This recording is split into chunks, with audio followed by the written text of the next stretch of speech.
We may have some more folks logging in as we get started. So good afternoon, everybody, and welcome to our CTAC webinar on becoming a socially just organization. Why should we care and what can we do? Before I introduce our presenter, I just wanted to do a little housekeeping.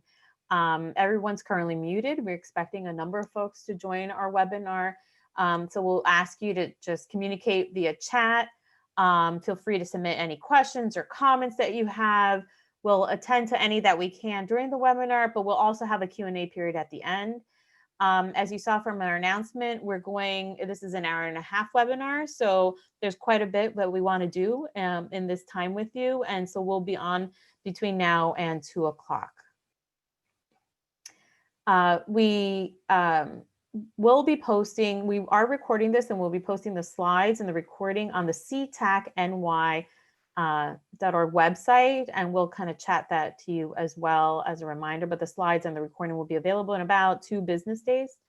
And at the end of the webinar, we'll ask you to also complete a feedback survey. And we do really look at those, so please complete them and let us know what you thought about the webinar, as well as any additional topics that you think we should be covering. So without further ado, I just wanted to introduce Diana Noriega, our presenter for today. We're very excited to have her and that she agreed to work with us on this presentation. She's currently the Assistant Executive Director of Anti-Racism and Equity at Good Shepherd Services. She oversees anti-racism and equity work across the agency, including learning and development, agency equity council, and mission and culture work. She was previously the Chief Program Officer at the Committee for Hispanic Children and Families, where she oversaw programming and policy. She has an extensive background as a trainer and facilitator on numerous anti-racism initiatives, and she also consults with organizations on the development of their social justice and equity programming and platforms, as well as leads empowerment, social, and racial justice workshops. And so this is a topic of interest for us as a center. Also, we've heard from many of you that this is an area that you want to learn more about. And so we're hoping this webinar, as well as a variety of other ones that we'll be offering, will be helpful for you in thinking about the topic of social justice, anti-racism, and anti-oppression. So thank you, Diana, for joining us. Thank you for having me. I'm excited to be here with all of you.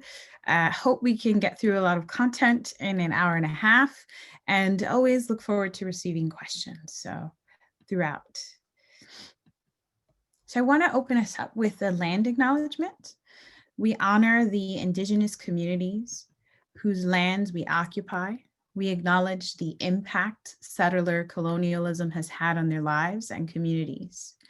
We acknowledge their ongoing commitment and sacrifices made to protect the earth. And I'm going to invite you all to actually, in the chat, to add what indigenous land you are on.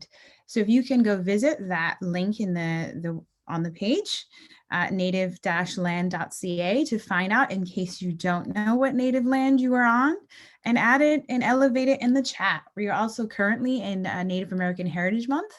And so it's important that we honor the lineage and the history from which really American kind of racism has started, which was with the genocide of indigenous communities. I am currently on Lenape land, and we'll take a moment to see if folks can, again, if you want to elevate in the chat what land you are on.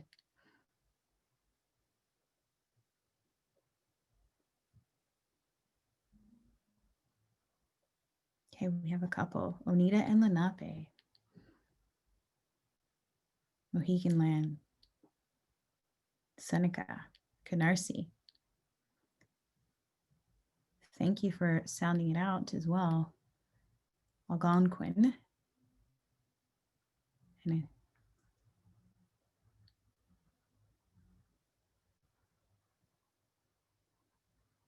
Wonderful. And keep on elevating that. Just so you also know, Seneca, we are going to save the chat. And so that way you can use the chat also as a tool to engage in dialogue with one another, not just with myself or the other presenters, the folks from NYU, that is, as a way so that we can kind of also keep track of the wisdom and the knowledge that you all have. Oftentimes, there's always collective wisdom in a space. And so we want to be able to gather that, because you might receive a gem from your colleague in the space or a colleague from another organization. So to use the chat, again, not only to ask questions, the Q&A is there for that as well, but as a way to really engage and share best practices, and also to reflect on any learning. So if you're saying, aha, I just had a moment of insight, please elevate that in the chat, because that moment of insight might actually spark a moment of insight for someone else.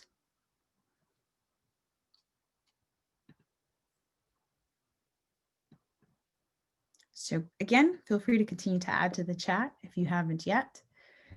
So we're going to go through, this is the agenda for today. Again, it's a bit lengthy, and hopefully you all get a lot out of this time together. We'll start by grounding ourselves with some key terms that we need to make sure there's some shared understanding.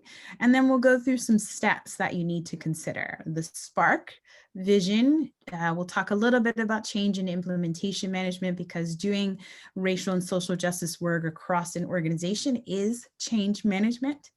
And then we're going to talk about creating a container for that process, and what do you need to create a solid container. And we'll move on to skill development, and then we'll go through the continuum to becoming an anti-racist multicultural organization, and we'll talk about critical consciousness. And we'll review an equity framework that I've been designing and creating as a way to kind of capture some of the things we'll talk about throughout the conversation. And of course, open it up to questions and answers. If you have questions throughout, again, feel free to add it into the Q&A. Lydia and folk will keep me kind of updated about that as well, and maybe we'll pause throughout. There will also be polls throughout. So I'm going to ask you to have your phone ready, or another tab ready to go, because you'll be invited to participate in a poll. Here we go. So if you have your phone, you can actually pick up your phone and go to the picture and take a picture, hold up the picture over the square here. And what it will do, it will redirect you to Mentimeter. So I want folks to do that. That's one option and way to access the poll. The other option and way is to actually just go to the Mentimeter link on the right-hand side, or to go to menti.com and type in that code. So I'm going to wait for folks to do that, because we're going to ask a question right now. So the first question is, where is your organization or program or department at with your racial justice and equity work? Where do you think you are at in this process? And this is also a good way for you to get a visual of how are folks in this space showing up, right? Again, shared learning and development around this. So some folks are saying they haven't started the journey. Many are saying they have. And one person is saying they've achieved racial justice and equity. And I'll just wait for more folks, more answers to trickle in.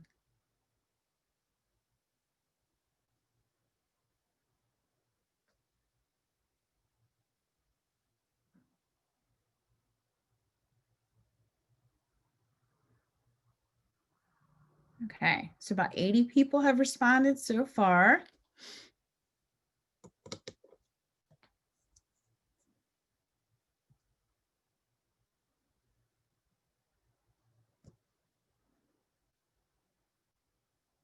$84.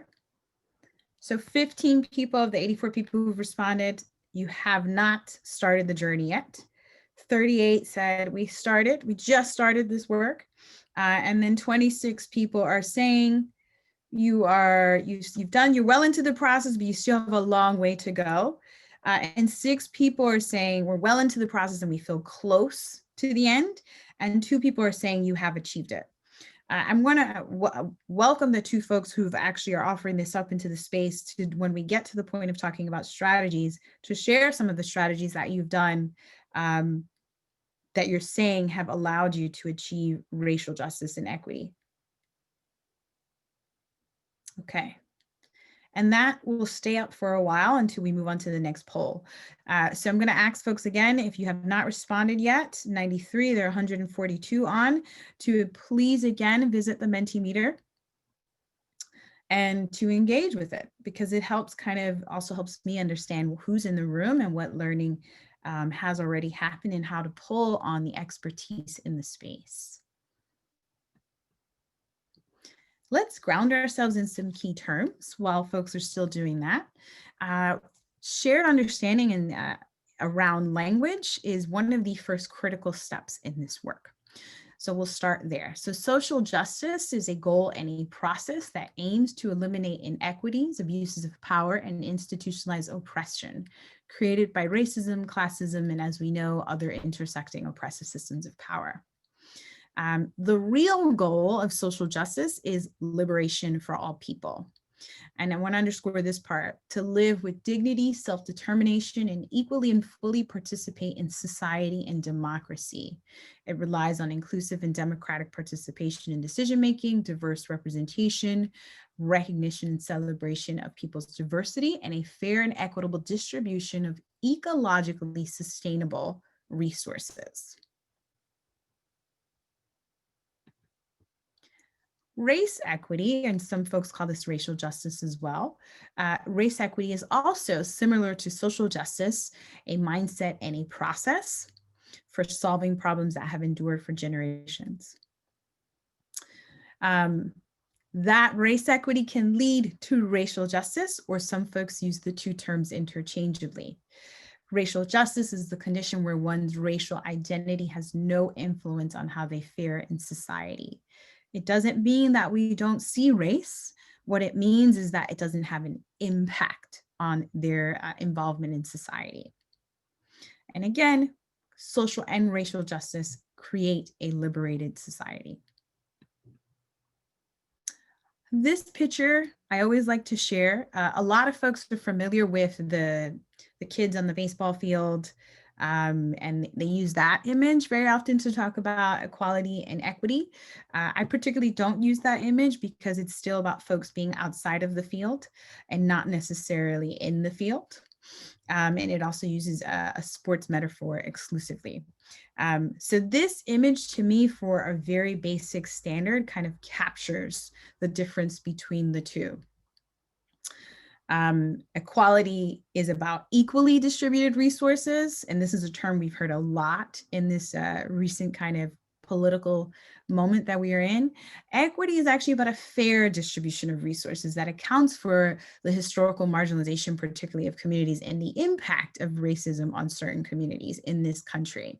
So they're two very distinct things. If you are doing equity really, really well, that should lead to equality. So equity is a tool to get you to equality, but it shouldn't be done in reverse order. And again, we're just developing some shared understanding. So the spark. So once you have some shared understanding, which is a very basic first step, the next thing you have to do is to think about, well, what is the spark? What is the thing that is leading me towards engaging on this journey in the very first place?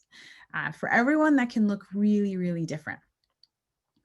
On one end, we have a critical incident that can spark change management, particularly around social and racial justice. Or on the other hand, you can be responding to long-running inequities. So meaning that, particularly in this socio-political climate, a macro context outside of our organizations, we might be saying, oh, enough is enough, this is tiring, even if there wasn't a particularly critical incident within our micro climate within the organization. There are pros and cons to both sides, right? And I wouldn't even say pros and cons, there are just advantages and disadvantages to both. If you kind of have a critical incident happen within the agency, which is what we call the iceberg, underneath that, there are probably many other critical incidents. So it's almost like that final critical incident became the tipping point, but it wasn't the first thing that created the problem. So you have to take into consideration also the current climate is the socio-political climate. How is that feeding what potentially how people are feeling about a particular critical incident within your agency? And then we're also talking about, again, other incidents, but then we're talking about intersecting systems of oppression. And those intersecting systems of oppression always have symptoms and ways in which they then show up. So I wrote some examples there: sexual harassment, pay inequities, being passed over for a promotion. And that also sometimes links to microaggressions that happen on a daily basis. And Daryl Wing Su frames it so beautifully. Microaggressions are like death by 1,000 cuts. So all of that is kind of happening underneath a main critical incident. If you have poor health insurance, that leads to poor health outcomes, which again is impacting how folks then show up in the workplace. And then you start compounding these issues on top of one another, and then it starts to feel like enough is enough. Enough is enough. So all it could take is that one thing for folks to say enough is enough.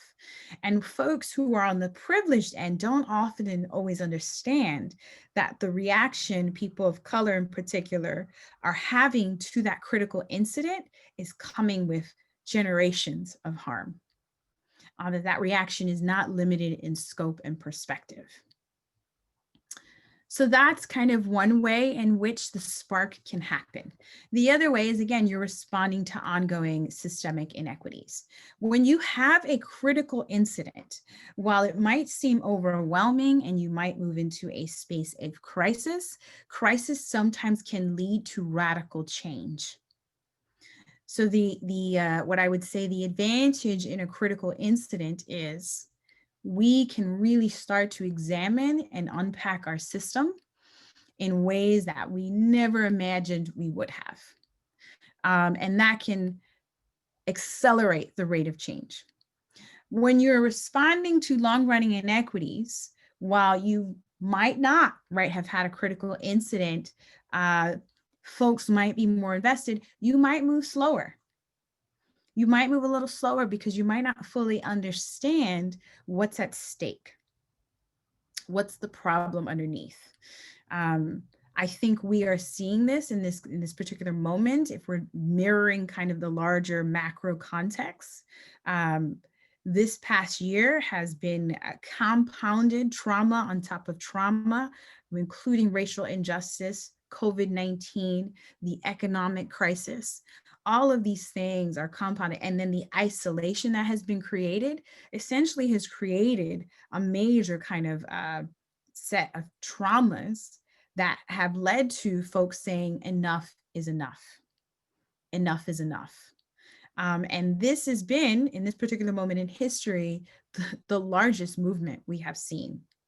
Black Lives Matter, for the first time, is getting the attention it deserves. Folks are finally starting to understand what's at stake. So that is where a critical incident, right, can again lead to massive systemic change. And if these issues are rooted in systems, because they have existed for over 400 years, you need to undo, you have to understand systemic change and be able to kind of be in that space. The challenge with a critical incident is that there isn't trust. Trust will be harder to build, and trust will be harder to sustain because the trust will have been broken on many occasions. And that critical incident just becomes, again, another layer of disappointment where folks are feeling like, I don't know that I can trust you. And I'm actually tired of feeling like I can't trust you. So that's the downside to a critical incident, that you're going to have to spend a lot more time building trusting relationships and demonstrating your commitment to action and to undoing. And that's the hard work. That is the hard work. But again, it can lead to truly liberatory practice. I want to pause for a second, Lydia, just to see if there are any questions about that. I haven't seen any just yet, but Okay. feel free, everyone, to use that chat box to submit any questions or comments. Okay. So I'm going to ask you all to actually add into the chat box, what's the spark for your agency? Is it a critical incident, or are you responding to long-running inequities? It's just to write what catapulted you on the journey to becoming a socially and racially just organization. before we move on to the next thing.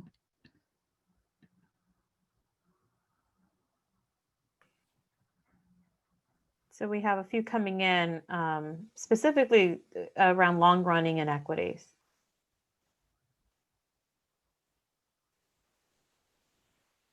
Yeah, and thank you everybody for chatting in. I see the theme there, Diana, is long running inequities. Yeah. Although there's a couple critical incidents that have been listed as well. George Floyd specifically, yes. So the critical incident could also be a macro one that your organization is responding to say, oh, how might we also be engaged in this process and practice? So thank you for elevating that. That's also really helpful to name.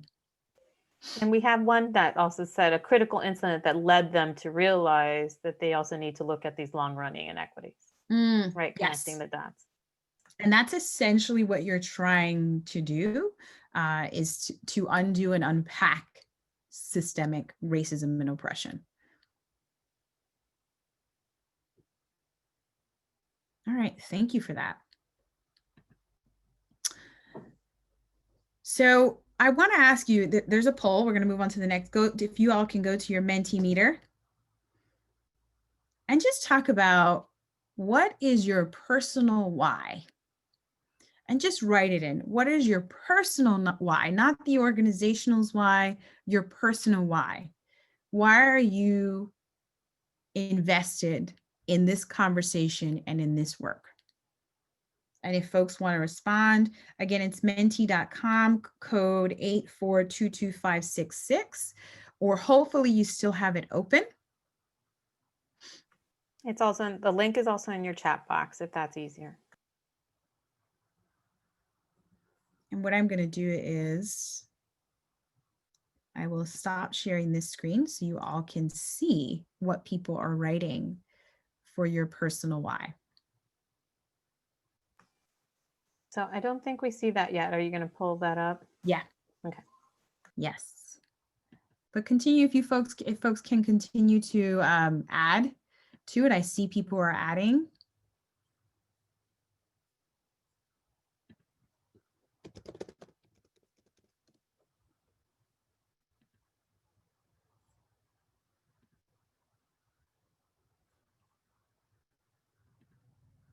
Okay, now I'm going to share my screen so folks can see as a collective the personal why.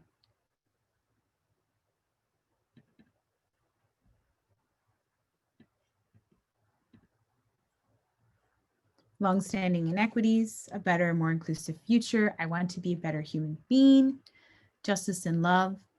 It affects me and the most important people in my life. It is ethically and morally correct because it affects people I care about. A moral obligation. I want to be treated fairly. I want to succeed without limitations, and I want the same for my children. I feel the call to use my privilege to amplify the voices of those who have been oppressed. It's the right thing to do. As a clinician of color, I see the need for representation in the mental health field to break down barriers and stigma that prevent people from feeling able to seek help. Too much suffering and trauma. I want to be a part of the solution. I am a woman of color and have been impacted by racial injustice my whole life. Thank you for sharing that.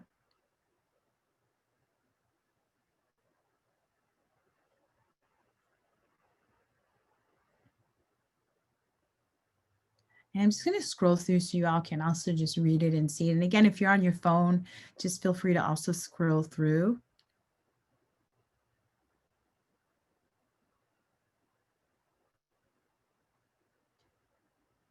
As a Black woman serving Black and Brown communities, I'm invested in being the change I want to see. Justice no matter of race, gender, age, abilities. I'm going to invite you to, again, keep on answering that question. And I'm going to come back to the PowerPoint.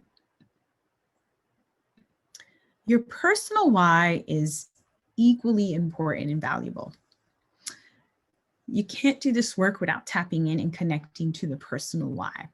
So that's why we ask that question, because your personal why is always going to connect to how you show up and do the work within an organizational why and context. So now that we understand your personal why, which is what roots you and grounds you to this work, let's talk about a vision. What does it look like to reimagine what a racially just organization would look like? And I just want you all to take a moment, whether you want to close your eyes, no one can see you, the beauty of webinar style, or just think and reflect and imagine. What does that look like? And I'll invite you to just write that in the chat. What does it look like to reimagine what a racially just organization would look like? And I particularly want to also elevate and invite the folks who said they've achieved race, equity, and justice to offer up some of those gems into the chat so others can learn from your expertise.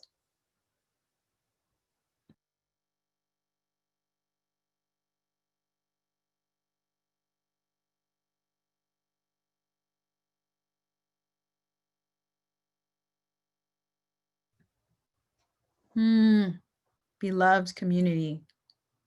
Thank you for naming that. It's very hard for me to imagine. That's also very honest. Thank you for naming that.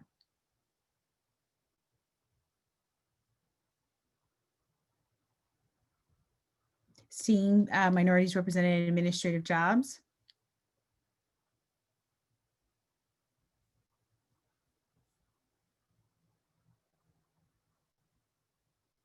That the people of color in my organization don't feel oppressed. A celebration is what it would look like, not a struggle.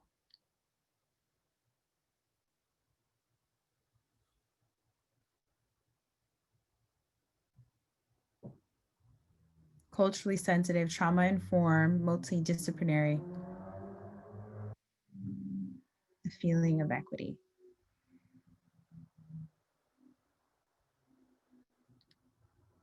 Hiring practices, which we can talk about. Thank you for elevating that.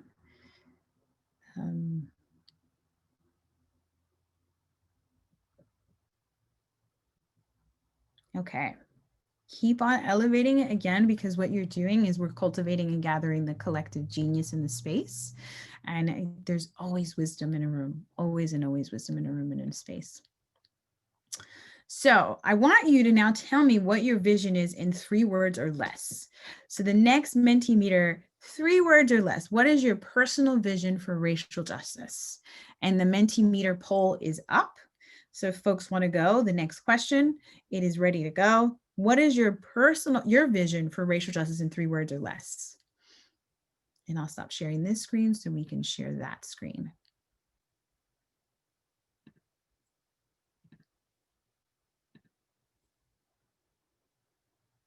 Okay, we'll go to the next one.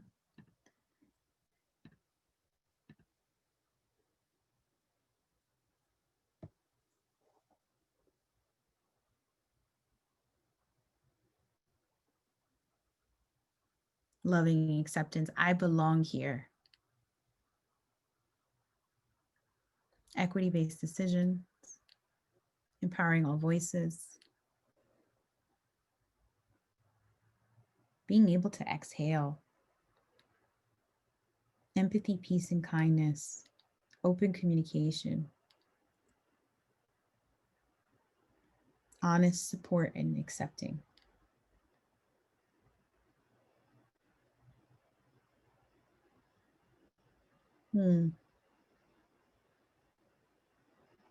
Keep on adding. What I will do is also share the word cloud as well,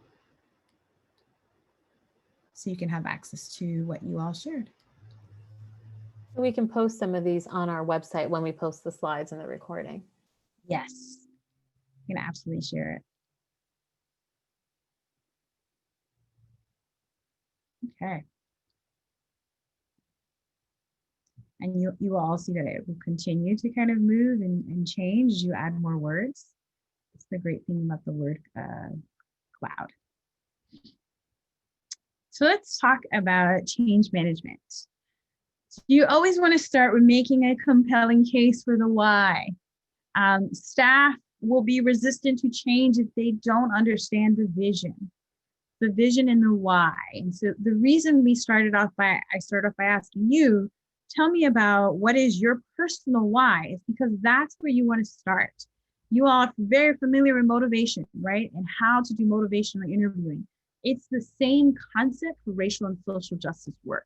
You want to have folks create a connection to the change narrative. What does it look like for them to buy into this vision and direction that you might be shifting the organization through? Is to get them that like storytelling, the power of storytelling and what that means. And simultaneously, though, you need to lay out the facts and the problem statement, and not just externally within society, but even internally. Can you have an honest dialogue about what the challenges are? What does your leadership structure look like? Is it largely white? Who are the frontline staff? Generally speaking, there's often a disconnect between frontline staff and leadership staff. It gets wider usually the higher up you get. Those are the kind of honest things you want to be able to name. And again, not just external, but internal. The other thing I want to challenge folks to think about is not to think about strictly and solely what are the conditions, the issues that our clients or the folks that we are working in partnership with are dealing with, because we all too familiar, that can lead us to deficit thinking. However, what are the systemic issues that lead our communities that we partner with to facing the conditions, right? Like, what is feeding it? There's always something underneath. And if we can start to think about systemic, the more we can create a laser focus to undo systemic inequities. So it's a bit of a different kind of approach to even naming and thinking about the problems, is what has even led to those problems. So you want to make that's a part of your compelling case for why. Then you want to make it manageable. And we're also talking about implementation management, right? If it's not manageable and it feels too overwhelming, that can also become disheartening for folks and make it really challenging for them to step in and engage. The other thing is you want to have a feedback loop. There always has to be a feedback loop, because you have to adapt and modify to make sure that you are doing the work in a way that is effective and efficient and in the best service of the communities that not only you work with, but remember, this is also about organizational change and also within the organizational hierarchy then. Engagement has to be from top down and down up, meaning that your entire leadership structure has to be bought in. If they are not bought into doing this work, you are going to have a hard time implementing it. It cannot just be one person. It has to be the executive director, the entire executive team, because this work from an organizational lens will impact every single area of the organization. And if the leaders aren't bought in, you're inevitably going to create inequities even in how you're doing the work, because one leader might be doing it and then another might not. So the engagement has to happen top down, and it also has to happen down up, meaning that frontline staff, clinicians, folks on the ground who are doing the work directly with the folks that you're partnered with are also sharing feedback and engaged in the dialogue and conversation, saying, hey, this is not working, or this is working. And honestly, it should also involve the community members that you're working with. Who better able to tell you about what they need than the folks that you're partnered with? So thinking about that feedback loop, that's a 360 feedback loop and not limited in scope and perspective. If you're going to engage on this work, you have to incentivize and resource it. There's no way to do change management work of this kind without creating those resources. So that is like, what staff do I need to hire to really kind of implement and execute on this work? Thinking about also skills development. What skills do folks need to be able to have this conversation? I can ask about 20 people in a space, how do you define racial justice? Inevitably, I'll get 20 different answers. Which isn't bad. But what happens is if I have a range of answers and I'm not coalescing those answers, I'm going to create different expectations around the work. And therefore, I'm going to have different moving targets, which will make it really hard to ground it and implement and execute. Right? So people have to have shared understanding about what this work means, which means you have to train folks up. in the work. And not just the theory, but the practical application of it. You also want to have some rewards, and accountability is a must. This is the part where I often say the rubber meets the road in the process, is when you start to hold folks accountable. If there are no accountability kind of structures in place for change management or even race and social justice work, folks are going to think it's a nice to have and not a must have. So you have to, as you're building all of this out, you're going to have to build all of these supporting tools, and consensus will also be required to move forward. So this is connected to implementation management. Change management and implementation management are very similar and connected. So your effective innovations, first step, while you're making the case for why, you're getting people bought into a vision. That's how you're starting your journey. But then you're going through a complete, what I call logic model design process. So meaning that you're doing an assessment and a self-assessment and an analysis of kind of the systemic oppressions and inequities that also connect and intersect. The self-assessment on an organizational level is you're asking yourself the hard questions. You're looking at the data points and metrics that allow you to kind of know, am I doing the right thing, am I not? So again, what percentage of my board is racially diverse? What percentage of my senior leadership is racially diverse? What does that data actually say? So you're disaggregating data, right, in order to understand what systemic inequities even exist within the organizational structure and context. So that is like the effective innovations part, is it's what's the story from a data lens behind why you're doing this work. And really, again, 360 self-assessment. Some folks choose to hire consultants to do their 360 assessments to make sure that the data has integrity and that folks who participate in it are being honest and authentic with their answers. You can also do it internally. It's a lot of work. So I would encourage maybe thinking about a consultant. In fact, effective implementation are your activities, your inputs, your resources, all of the things we just talked about. Like, how do you make sure this work will be executed effectively? And that also includes an action plan. So your enabling context is, well, what's the environment? What's the environment that will support and sustain successful outcomes? How do I make sure that all of the work that I'm doing around action planning and supports has the right container? If you can do all of that thoroughly and comprehensively, which again is what I call just a logic model, strategic planning, design process, you are going to get to significant outcomes. But you always want to make sure, again, that you have the feedback loop in case you have to readjust any implementation or context, which is, again, environments. So I'm going to move on to the next question. In your Mentimeter poll, what components would you say you are missing from process? Are you missing vision? Are you missing an org assessment?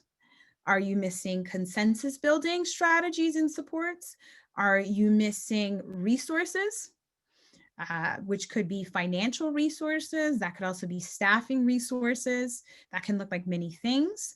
Are you missing, trying to think of other layers, an action plan? Like, do you have a tangible action plan with who's doing what in the work? Or are you some incentives, right? Which also gets to accountability and also just like why, helping to drive the why narrative. So I'm curious to hear if you can add into the Mentimeter poll, what components do you think you are missing? And again, just to quickly go through what we just talked about: vision, consensus, skills, incentive, resources, action planning.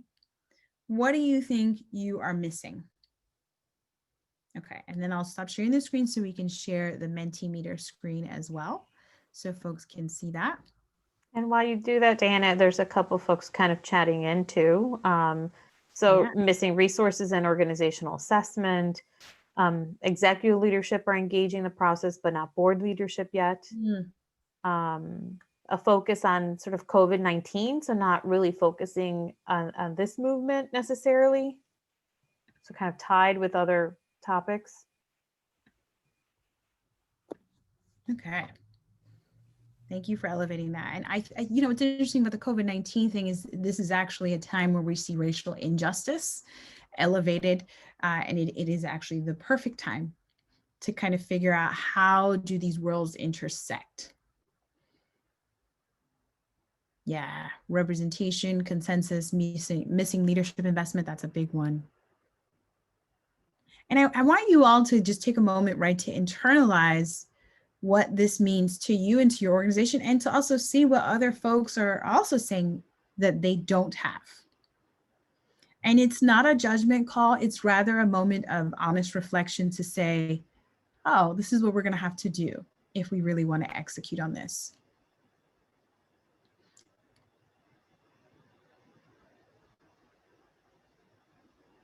And I think folks can see the Mentimeter poll and like the scrolling up of the answers. Clear, agreed upon definitions. That's the first, one of the early steps. Okay. Okay, I'm going to stop sharing the screen and then move on to the next slide. And again, it's meant to get you all to think about, if you're trying to do this change management work across your organizations, these are the components and the pieces that you have to be mindful of as you're doing the work. So let's talk about consensus building, because I saw that there a bit, and oftentimes it does come up. Consensus building, if you're doing this work, you need intentional, clear decision-making principles and practice. And by that, I mean is it cannot be ad hoc decision-making, right? So even if you are in crisis, there should be a policy and a standard practice around how you're going to make decisions. Inevitably, if you do not have a policy and a practice that also has an equity lens, you're going to create inequities, because what's going to happen is people are going to be engaging with, let's just say, crisis or decision from their personal vantage point. And when that happens, bias inevitably leaks into process. So by creating a standard shared decision-making policy and practice, you are minimizing bias, right? If you also do this with a deliberative democratic lens, you are making sure that you are including multiple stakeholders in that decision-making process by design. And I elevate that, right? Because if it's ad hoc, it won't be by design, which means, again, you leave more room for inequities and also less collaboration. If it's by design, there's more room for collaboration, and there's also accountability to a democratic process. So I want to elevate that you have to create, if you're going to go on this journey, clear decision-making principles and practices. So here are some standards for good consensus building. I included the picture of the circle because the circle has been used for thousands of years to kind of help cultivate collaboration and also to minimize the effect of titles. In a Zoom world, you're like, how do we do circle? We don't, I'll use an example. In our Zoom meetings and spaces at Good Shepherd Services, in my full-time role, we actually don't go by title. We use our gender pronouns to introduce ourselves. We also do a check-in to introduce kind of how we're entering into the space. And we remove title, not to say that titles don't exist, but rather to say that we are trying to create the space where all folks can feel comfortable sharing and recognizing that this is not a hierarchical space, a hierarchical dialogue, right? So you want to minimize power, the presence of power. And that also includes making sure that every single person at that decision-making table has the same power in process. So your title doesn't afford you more authority over the outcome of the decision, right? That is how you start to eliminate power, and also how you start to share power. That also speaks to somewhat inclusion. Inclusion is also about making sure that you have a diverse range of voices in that decision-making process. So if you have an HR policy, is it just being created by the HR director, or are there frontline staff who will be directly impacted by that policy in the design process? That requires taking a bit more time, but Who better to understand the impact of a policy than the person who will be impacted by it? Why not involve them in the process? So you want to cultivate, right, an environment that welcomes that. Mutual respect has to do with the agreements and the norms that you create in the space, also the time that you allot for relationship building so that folks can authentically connect beyond, again, title and roles.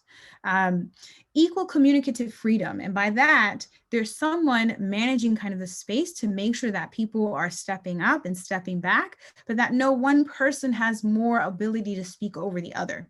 I, as a facilitator, always recognize whenever I'm facilitating in a meeting space that my power, I have a lot of power in that space. Right? So I have to be mindful and manage the way my talking time and even how I guide a conversation to make room for folks in that space. So equal communicative freedom is equally important in this conversation if we're doing good collaborative deliberation.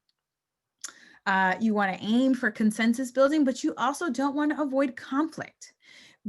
Oftentimes, particularly in a racial justice context, we need to name the conflict in order to be able to deal with it.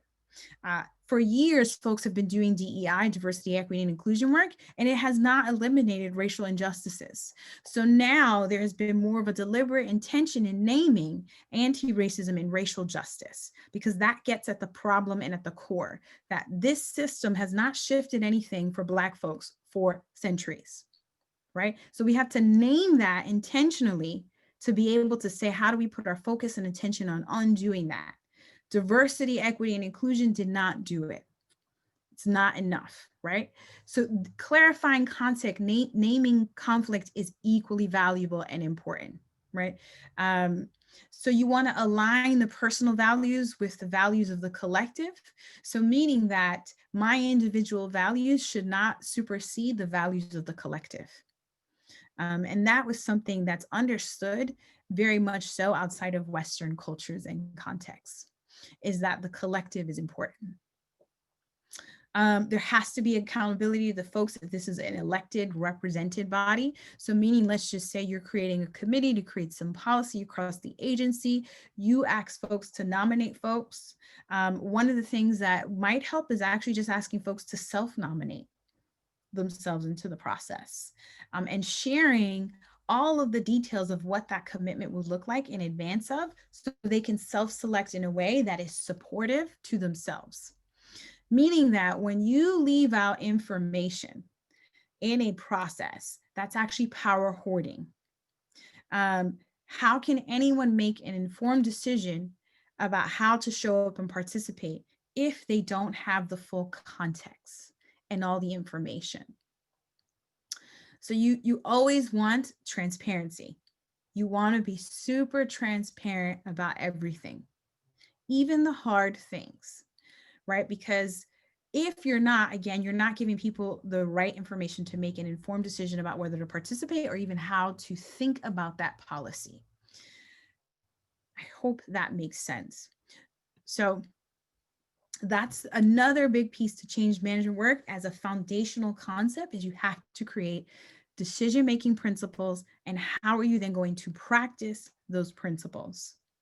So that way you're inviting as much collaboration as you can, you're minimizing bias, and you're creating fair systems where folks can really fully and authentically participate. The next piece to that is, well, I can create a group and, we can design this, but what are our agreements for how we show up in that space in dialogue?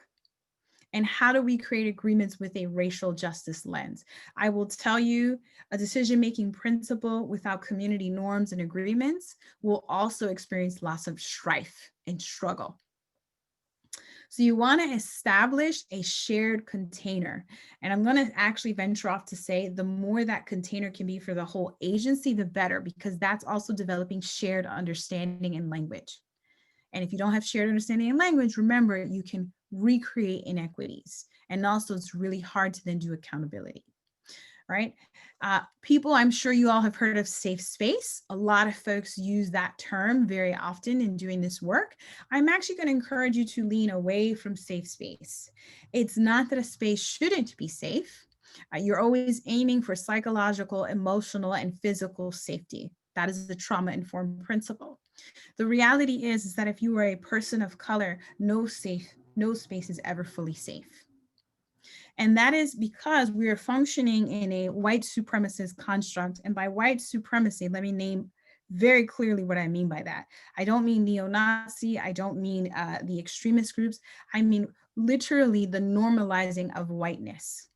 If we had to break down that definition in a very simple way, that is all white supremacy means. I'm normalizing whiteness in institutions and in structures and in systems.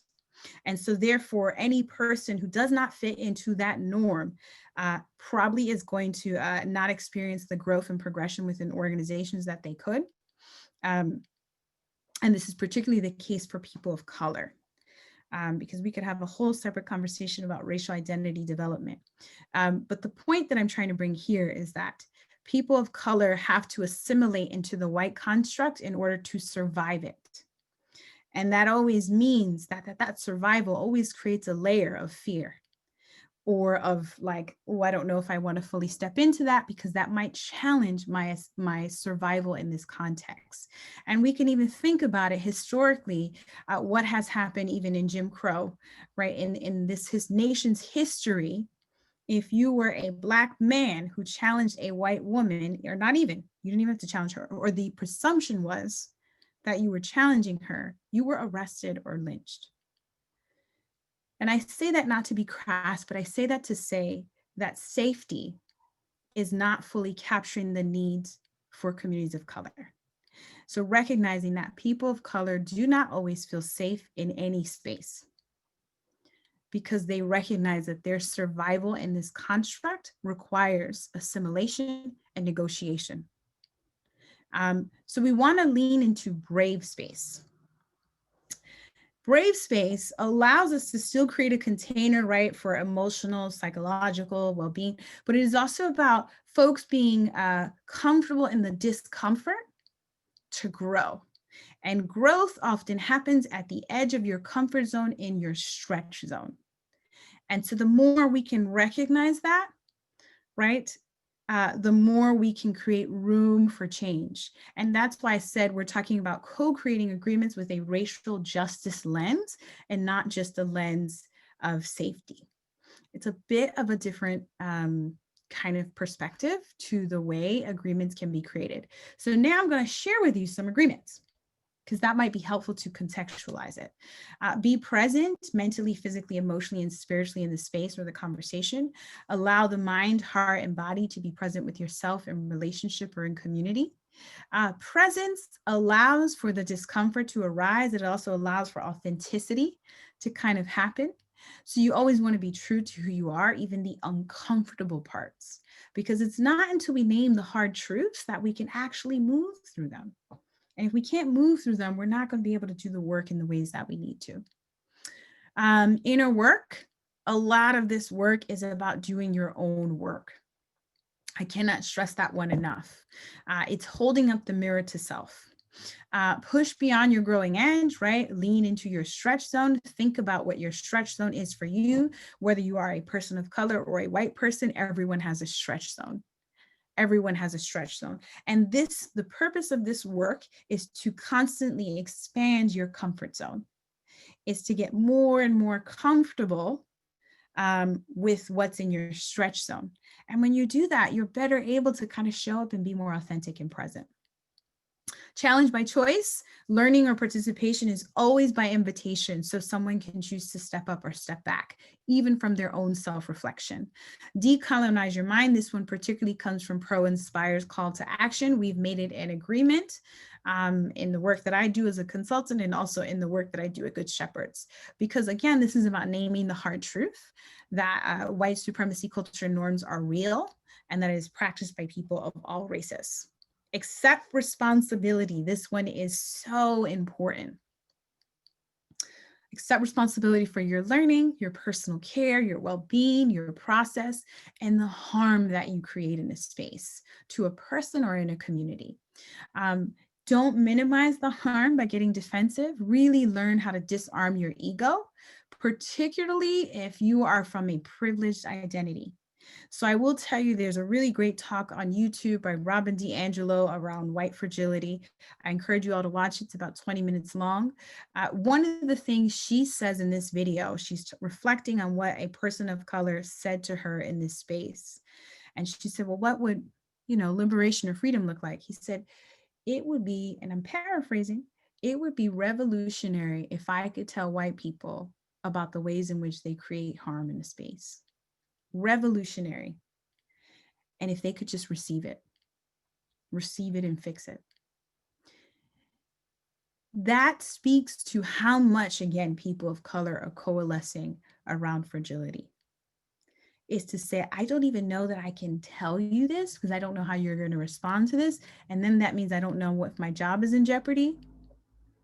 That also means that I don't know if you're going to retaliate against me, or if you're going to report me to HR.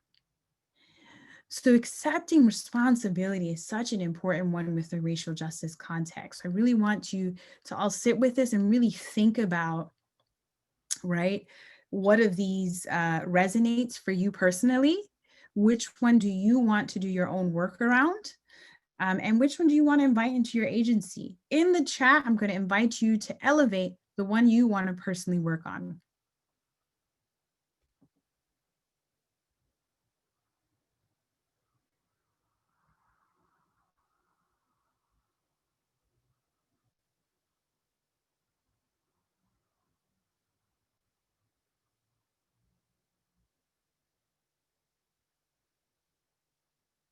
Okay, I'm just going to move on. And feel free to continue to add to the chat. Which ones do you personally want to work on for yourself? Skills development. So we've been talking about this. People have to develop shared understanding and knowledge. There's no way you're going to be able to do this work if there isn't shared understanding and knowledge. So that means you're going to have to elevate the learning as you're progressing through. The more you can do that, again, the more you're creating the space for authentic engagement with racial and social justice. So meaning that you want folks to be able to connect it to themselves, the narrative to themselves, and to the organizational context. And if they can do that and understand the interplay between the two spaces, you're going to create a better container for the work to kind of be successful. I would encourage that learning also happen on the board level, the executive team level, frontline staff level, the senior leadership level. It's also sometimes useful to have trainings where you have senior leaders with frontline staff. I wouldn't put supervisors in the same room with frontline staff because that also creates a space where folks feel like they can't be authentic. But having folks in the same spaces allows leadership to hear directly from frontline staff what the concerns are instead of assuming to know what the concerns are. So that's it. Again, you want to have as much learning as you can, and you want to scaffold that learning so that you're building on concepts on top of concepts on top of concepts. And there are lots of folks who do great training. So we're going to talk really quickly about a multicultural and anti-racist organization. This particularly comes from Crossroads, just to name that. So if you all want to Google Crossroads, the continuum on becoming an anti-racist multicultural organization, please do so. This is just a summary of that. And they have kind of labeled this in 6 buckets. You're moving from an exclusive organization to a fully inclusive organization. That's a level 6. All right. On the level 1, it is actually purposefully exclusive. And it endorses the racist status quo. And I'm sure you all can think of a number of organizations and spaces that live in that zone. A level 2 is we might tolerate people of color, but they have to have the right credentials. And I'm sure we've heard this. Did they graduate from Harvard? Did they graduate from Yale? Credentials often also comes with a degree of what folks presume to be prestige within this context. So That's kind of when we start moving into passive. You also see this kind of play out tangibly in corporate America. The number of leaders of color who have masters and PhDs is significantly higher than the number of white folks who have higher degrees. I can't remember the exact stat right now, but that speaks to we value you if you have a certain credential. And for folks of color, that's like a requirement without it being named explicitly all the time. So in a passive space also, you have exclusive policies that reinforce the status quo in the system. And you're maintaining these kind of policies that maintain structures. Remember, policies maintain structures. So if the policies continue to be exclusive and harmful, the structures will continue to be exclusive and harmful. And there's kind of like an obliviousness in the problem. Like, I don't know what you're talking about. We're fully like, we're doing great because there's no transparency in wanting to name it. Symbolic change, we can move to that. You make some policy changes, right? You see yourself as non-racist. Now, non-racist is also problematic as racist. And I'll share a little bit why. And Kendi does a great job at talking about this. But to say I am non-racist is essentially to be complicit. It's to say, well, that's not me. I'm not doing that. But if I am silent and I think I'm not doing anything, that's actually creating harm in that construct and system too. Because remember, systems maintain themselves because people are maintaining them. And also they maintain themselves because people don't challenge them. So to be non-racist is as harmful and sometimes in some cases more harmful than to be racist.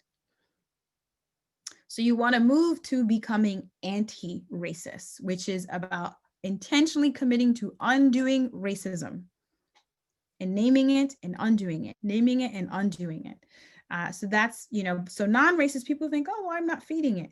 Still problematic.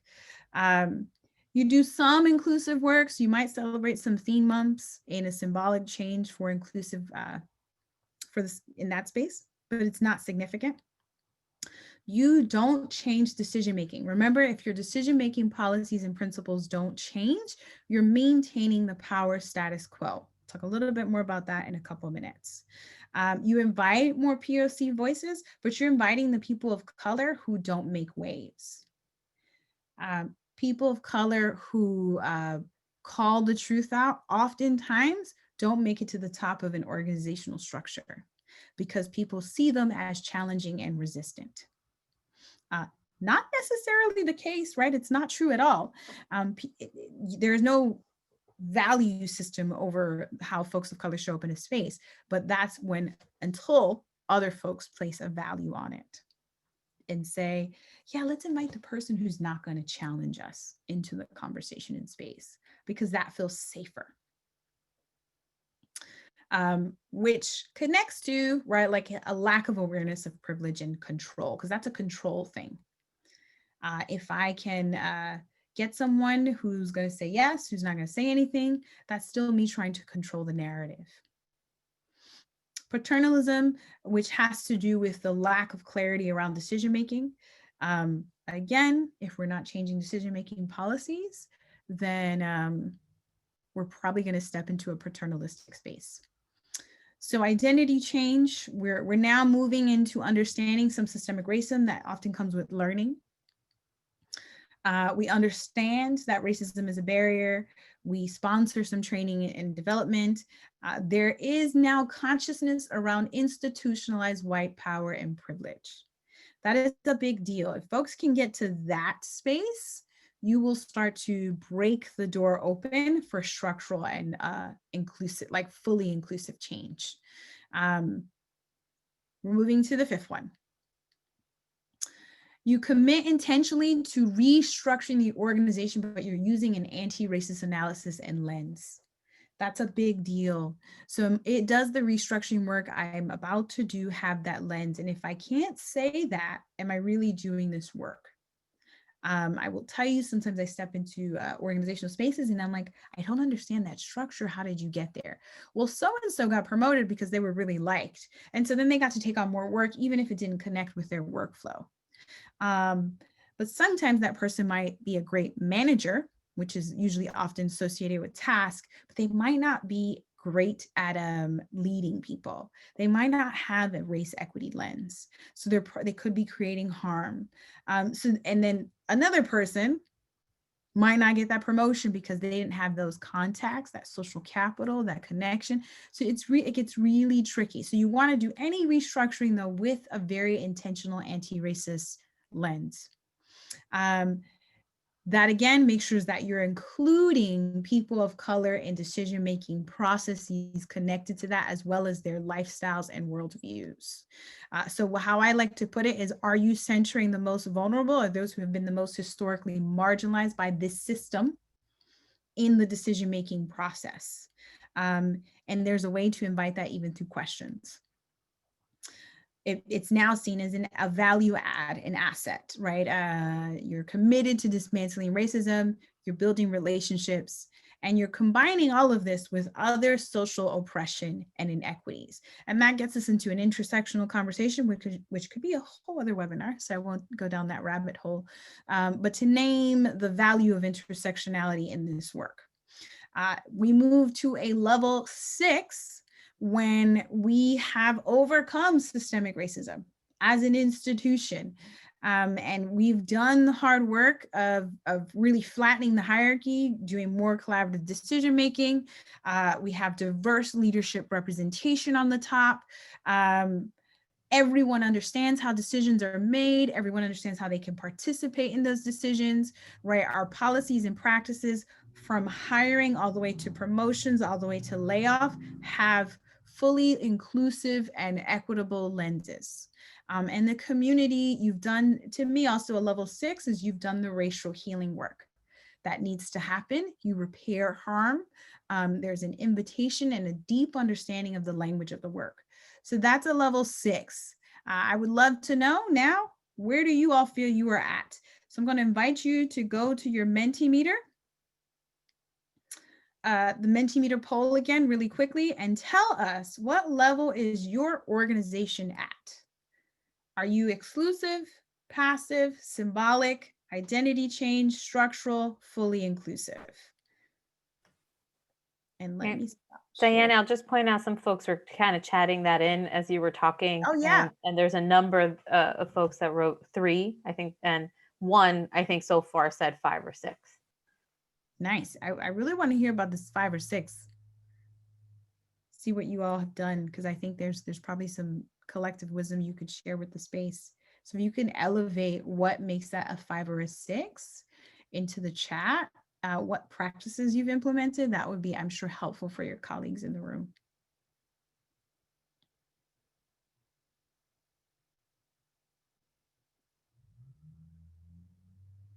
Okay, so I'm going to stop sharing the screen real quick and then start sharing the survey screen as well, so folks can see where folks are at. If I can find my, okay, and then we'll move on. So we have about 39 people participating, but that's okay. Again, if you are on, to Lydia's point, you might have added some stuff into the chat. All right, so what you'll see here is, yeah, it's a nice range. Some folks are at the beginning of the process. I still see some folks answering too. Feel free to do that. Okay. It is still open, so you can absolutely still answer. All right, we're going to go back to the presentation.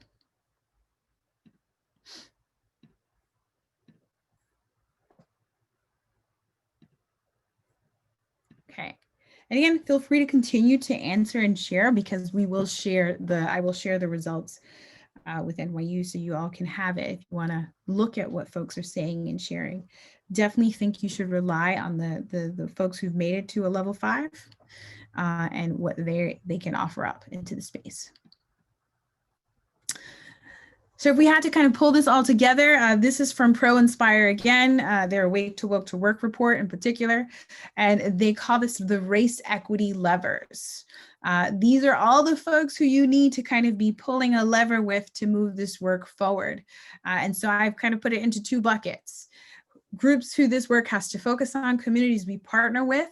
So even in that, transitioning away from clients that we work with, but rather how do we more further humanize the folks that we are doing this work in partnership with, and recognizing that that relationship is reciprocal.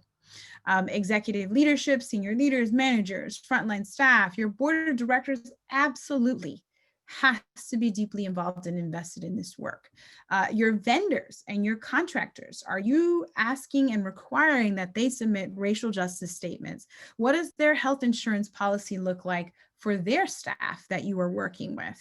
How are you holding them accountable? How many minority-owned businesses are you working with in that context? So again, so many levers that you can pull to do this work with.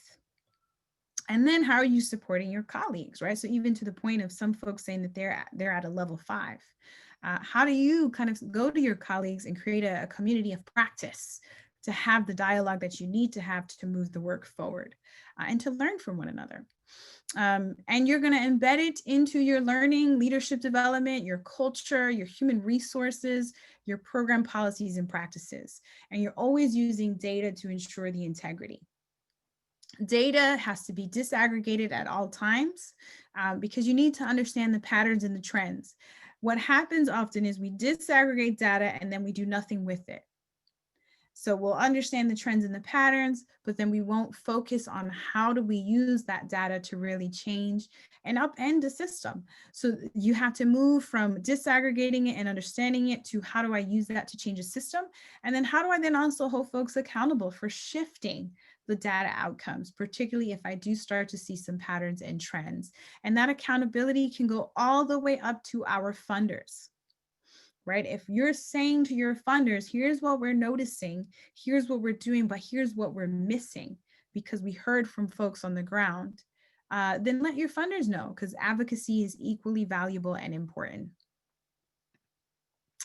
So throughout this whole process, we are also working on developing critical consciousness. And this comes from Paulo Freire largely, and Bell Hooks also uses this as well. And really critical consciousness is the praxis between theory, self-reflection, and action.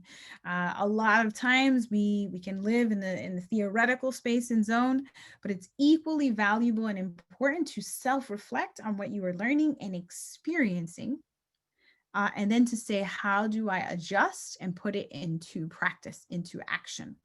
So how do we think about the world around us, right? What does it look like to do culturally responsive and relevant work? And are we leading with a social and racial justice lens? Sometimes just pausing to ask those questions will force you to rethink how you enter a dialogue or think about anything. What you're doing is you're cultivating an equity mindfulness, if that makes sense. And so it has to be individual and collective because the two intersect. And I love that how Bell Hooks describes it as teaching to transgress. And this quote to me really captures it by Cornel West. It takes courage to interrogate yourself. It takes courage to look in the mirror and see past your reflection to who you really are when you take off the mask, when you're not performing the same old routines and social roles. It takes courage to ask, how did I become so well adjusted to injustice? The courage to love truth is one of the preconditions to thinking critically.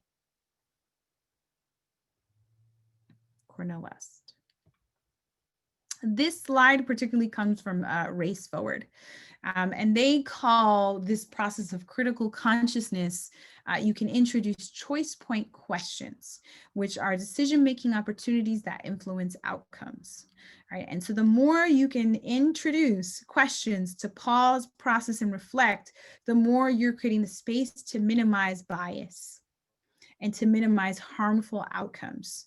So I'm going to share a few sample choice point questions that were created by and for Good Shepherd Services. And also the starred question was created by Race Forward.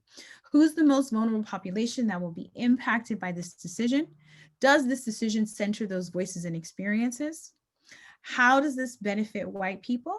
How does this harm people of color? Another one that we were grappling with actually today was how does this reinforce white supremacy culture norms? What goal are you trying to achieve? Does it have an anti-racist lens? If so, how? You want to force people to get into the action and the practice. What are the unintended consequences? Is it clear, humane, easy to understand? If it's not easy to understand, you're again creating a roadblock to access to information. All right, we're going to spend only like 2 minutes on this because I want you all to recognize, and you need to if you're going to do this work, how are folks bringing in white supremacy culture's norms into process and into practice? And because we all, whether you're white, Black, Latino, Asian, if you are anybody who's been born into the American United States construct, you have been socialized from birth into this system. So you have had to learn how to navigate it regardless of where you're at. So meaning that you have probably practiced some of these. Perfectionism, sense of urgency, defensiveness, quantity over quality. How often do we hear that in the work that we do? Worship of the written word, only one right way, which can lead to micromanaging and other folks feeling undervalued. Paternalism, when decision-making processes are not clear, and when there is no standard process, which means that some folks have access to that knowledge and some folks don't. That is a power kind of over mechanism. Either all thinking, meaning that can only be one way, connects to only one right way when you're doing either or. Power hoarding, right? Fear of open conflict, that can really underscore and uplift fragility when you have a fear of open conflict. Which then can make it really hard to have authentic dialogue to move the conversation forward. Individualism, we know that that's a standard United States kind of Western philosophical principle, is the individual over the collective. Which connects to this one, I'm the only one who can do this, which gets into the savior complex a bit. And also can lead to a lack of progress of work, because you can then start to micromanage and halt other people from executing on the work. And then also similar to quantity over quality, progress is bigger and more. Like in a social media context, do I have 30,000 followers, right? That's a random example, but it connects, right? So this was created by Tema Okun and Kenneth Jones, and wanting to elevate this, because if you are unaware of how you're bringing this into practice, you are going to create harm. Okay, so in the Mentimeter, really quickly, so you just want you all to share which white supremacy culture norms do you personally practice, and you can check all that apply. Check all that apply, or you can uplift it in the chat, whichever one is easier for you.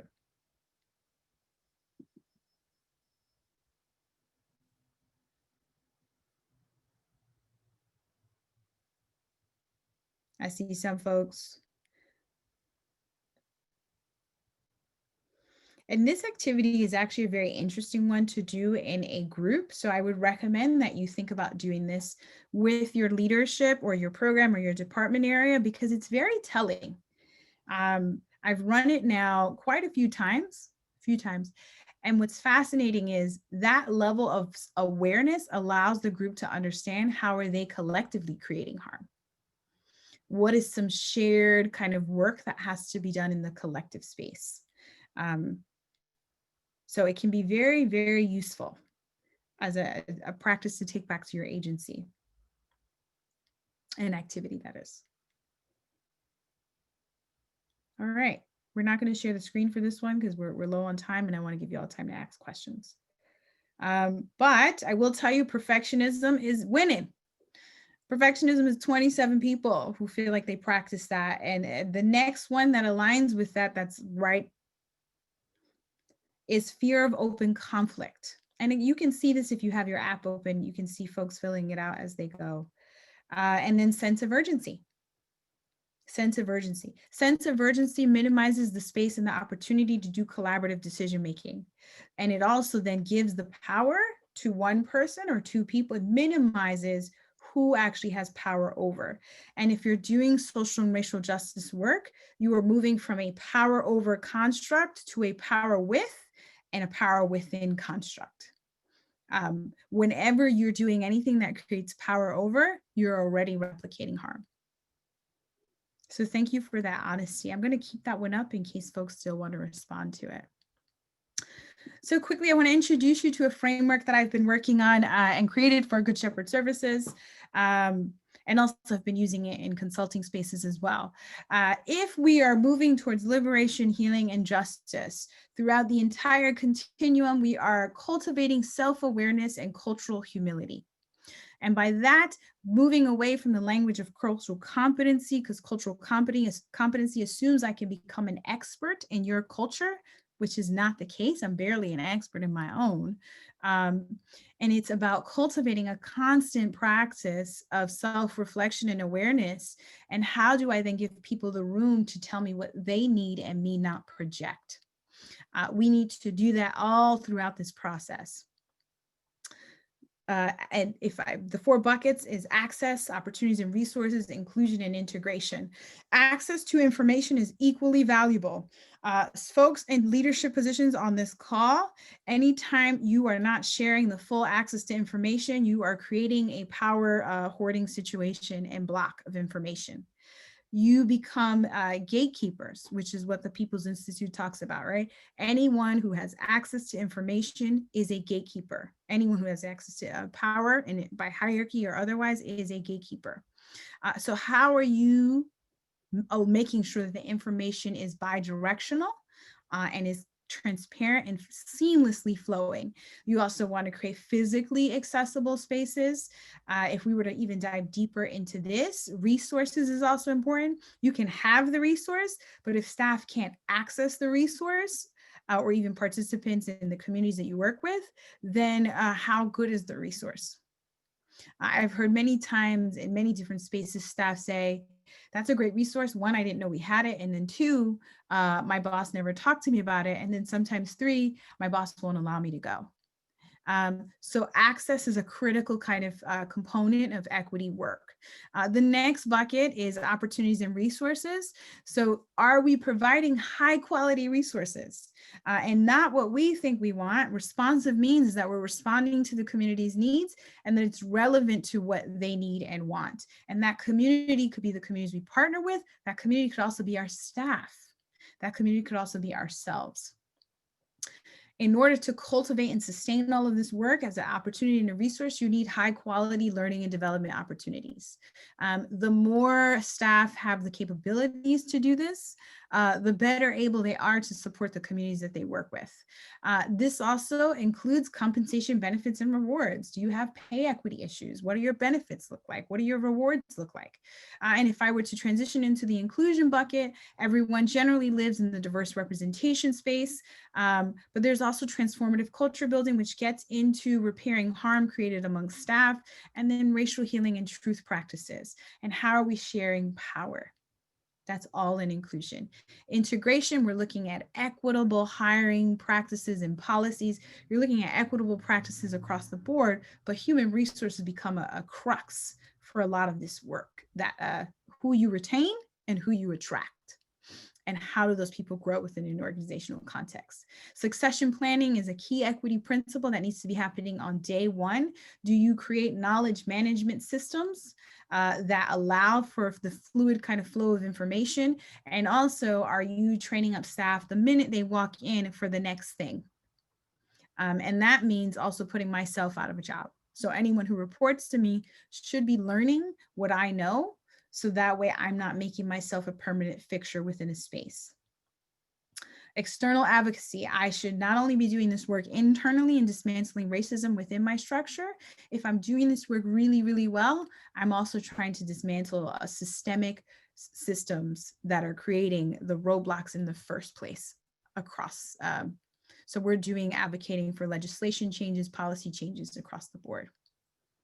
And that is really it. If I had to summarize it, these are the first 8 steps I would say you have to take. Determine if you're really ready. And that means you have to get boards and leaders, shared vision, hire someone to project manage this work. It's not easy. Create a race equity team that has decision-making power and authority. You need one on the board level, one on the staff level. You want to have decision-making principles. And complete a race equity organizational self-assessment that includes feedback from all levels, including the community, and use all of that feedback to develop a multi-year action plan and create assessment self-reflection points as well as accountability tools. We're not going to get into this because we're at time, but we have time probably for a couple of questions. Yes, thank you so much, Diana. I think you shared a lot of information, some strategies. I could see from the chats that you had a lot of folks really kind of thinking about things, and there's a lot sort of percolating. But we do have a few questions that I wanted to get into. So I'm mindful that we have a couple minutes left. If you can stay on, we really appreciate it. We'll try to get to as many questions as we can. If you have to log off, there is a feedback survey. So if you can please submit your questions, your comments, about this webinar, as well as additional topics. There's a link in the chat that you can go to for the survey. I think we'll also email those out. I know a few folks keep asking around access to these resources. So as mentioned, the webinar is being recorded, and we'll have the slides, any of the sort of handouts that Diana mentioned that she will share. We'll post that all on our ctechny.org website within about 2 business days. I think or a quick question. Somebody did ask about the YouTube video on white fragility. Who was the speaker? Oh, Robin D'Angelo. I can also include that, Lydia. I'll send you the link. Great. Thank you so much. So we have that. And then we also have a couple kind of questions. We did ask the one person who said that they were at a 5 or a 6. I got a chance to kind of chat with her real quick. And she said some of the things that they do is that executive leadership meet weekly, making sure we understand that we serve the community to the best of our ability. We're accountable to each other as well as the community. We're also encouraged to answer as well as ask the hard questions regarding the work that we do, where we are lacking as well as we are excelling. So those are some examples of things that she says sort of puts us there. Okay, so let's attend to a few questions, whatever we can kind of get to. What are some common pitfalls in doing this work? Well, I think everything we talked about today, if you miss any one of those steps, you will create a pitfall. You will stumble. So meaning that if you don't have consensus in process, particularly from everyone on the top, someone will sabotage the process, if that makes sense. If you don't have a vision, you inevitably will lead to confusion. And so folks will go, wait, what are we doing exactly? If you don't have skills, you're going to create anxiety. Staff are going to get really anxious and say, I don't know how to do this. I want to do this, but you're not giving me the skill development that I need to do it. So that also could become a problem. If you don't have incentives of some sort and folks can't connect to the value and the why, there might be resistance to doing it. An incentive could also mean pay incentives. So if you're creating a race equity team, are you going to pay them a little more money to do the work? Mm-hmm. Being mindful that folks have full-time jobs. So that's another kind of point. If you don't properly resource this, and I'm sure you all have seen this in all of your work, people are going to get frustrated. People will get frustrated, which will then lead to resistance and potentially not wanting to do the work. If you don't have an action plan, it's going to go really slow. So meaning that you'll start to talk in circles, which will eventually lead to frustration. Great, thank you so much. I have, can you direct us to sample real life policies or internal practices so that we know what it looks like in practice or day-to-day work? Are there any examples that you can share, or maybe we can post that can give people sort of a more real life look? Yeah. You know what I can do? I can share a conversation that I had with Dr. Kathy Aubert around hiring practices, because we talk through some tangible ways to do hiring, but it's like a full hour long. So I could definitely share that as well. Raceequitytools.org has lots of great resources as well. ProInspire has some great resources that folks can access where they have some examples. Yeah, so there's so much, there's so many rich things, and that could be probably a whole conversation on itself, but I will email that to you, Lydia. Great, thank you. Mhm. And we had a question earlier around what can an organization do to as a better job of recruiting BIPOC folks for employment? So I think, so there are lots of strategies. So one of the things that I like to elevate is, how are folks using LinkedIn Recruiter? If you haven't invested in LinkedIn Recruiter, I highly recommend it, because most folks are now applying for jobs virtually, of course, but LinkedIn is a great space that folks are accessing. So continue to post in your same kind of venues and avenues. You're not taking away from that, but you're using LinkedIn Recruiter to further diversify your recruitment tools. And by that, I mean is, we also target, as part of this new hiring practice strategy, one of the things that I working with HR and worked with HR to introduce, was targeting affinity groups and spaces on LinkedIn. So can we tap into the National Association of Black Social Workers and post our job in that forum? Is our human resources department then building an active relationship with the folks in that group to attract more diverse candidates? So that's another strategy. The other thing that we have intentionally done as part of this work is, we actually in our job postings name that we are committed to becoming an anti-racist multicultural organization. And in that intentional naming, you start to attract different folks. So it's the system that I've piloted and created is about 12 steps. Again, I'll share the hiring webinar, because it's just focused on that and provides a bit more context. But those are some introductory kind of ways to start attracting more candidates of color. You can also start working with alumni groups at institutions, historically Black universities, colleges, and universities, to say, hey, we really want to partner with you and we want to attract some of your alum to do this work. Great, thank you. And we just got an interesting question that I know has come up in other conversations I've had. But if you're working at an agency that is primarily minority run, or there is a lot of sort of folks of color across the organization, and they also serve people of color, especially low income people of color, do you think that they could also be perpetuating oppressive policy and practice? Because I feel that comes up every once in a while, right? Like, we don't have work to do here because we are people of color. And so what do you see happening there? What recommendations do you have for those folks? It's a great question. I actually think absolutely. I would say that white supremacy cultural norms activity, I really want to encourage you all to take that back and do it regardless of the organization you're in. Again, because people of color learn how to survive in this construct too, and can replicate white supremacy cultural norms.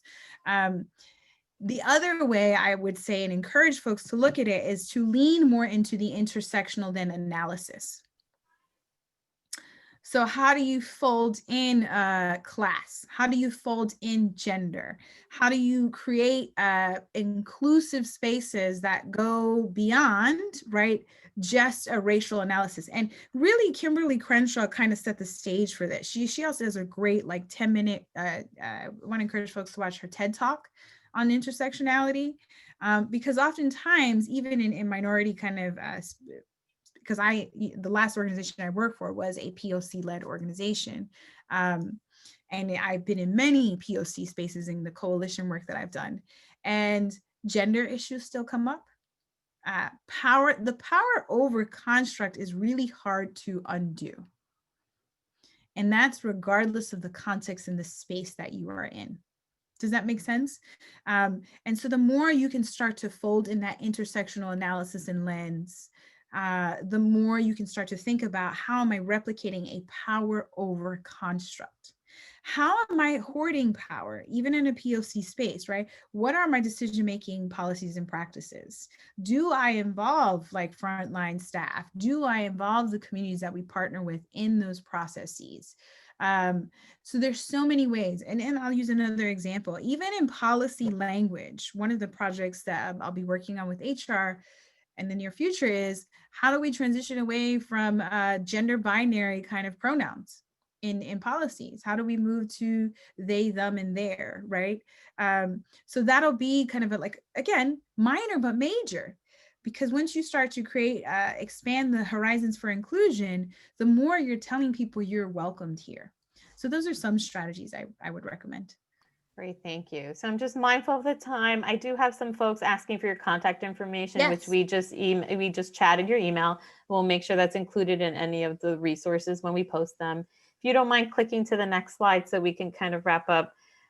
Any questions for us, please go to ctac.info.nyu.edu and let us know if you have any questions or comment about this training or any other training. The feedback survey is in our chat, and you'll also get it, I think, in an email soon after this webinar. And our website is ctacny.org, where everything will be posted.